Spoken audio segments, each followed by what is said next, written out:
pastors na they may not lose their saltiness. Salamat o Diyos that ang kanilang buhay, they may have the impact sa world at ganun din Panginoon sa mga denominasyon na kanilang kinalalagyan. Ang dalangin ko na makita ang kanilang kaibahan. So, ang hamon ngayong hapon, dare to be different. Dalangin ko, O Diyos, na iba ang mga pastors na ito.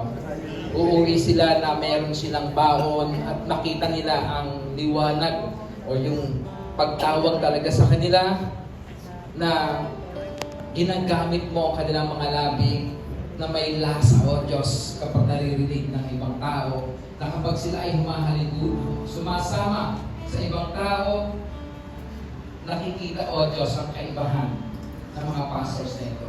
I pray, O Lord, nagaya po ng iyong mga apostles, ano nga ba ang dahilan? Bakit sila ay hinahangaan ang kanilang mga sinasabi? Because they were with Jesus.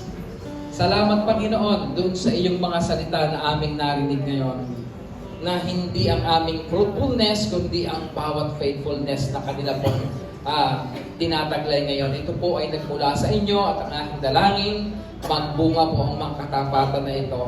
Dalangin ko rin, Panginoon, na bagaman mahirap ang pagiging isang pastor, it is part of our lives, Panginoon. There's also suffering.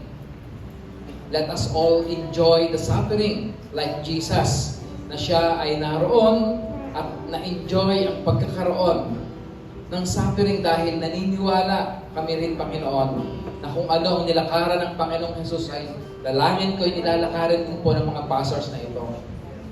Ang buhay namin ay hindi po isang bed of roses. It is full of sufferings, Lord.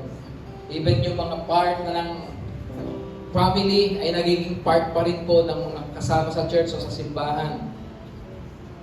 Tulungan niyo po ang bawat kapatid ko na ito, ng mga lingkod niyo rin, Panginoon, mga pastors na ito, na hindi lamang lakaran ito, isa buhay ang bawat nararanasan nilang ito sapagkat ito ang pagtawag niyo po sa kanila.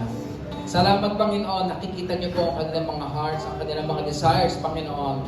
Sabi nga, O Lord, sa iyong mga salita, delight ourselves unto you and you will give the desires of our hearts. Lord, they may desire what your desire, Panginoon, sa world. So they may see and their mission will be delighted, Panginoon. May magkaroon po, O Diyos, ng delightfulness, Panginoon, ang bawat mission na kanilang ginagawa. Salamat, Panginoon, because you are God who is able to do exceedingly, abundantly, beyond whatever we could think or imagine. Samahan, ingatan nyo nga po ang aking mga kapastors na ito. Salamat, Panginoon, ang iyong pagpapala ay maranasan po nila sa pangalan ng Ama, ng Anak, Banal na Espiritu Santo. Amen. Amen. Amen. Panginoon,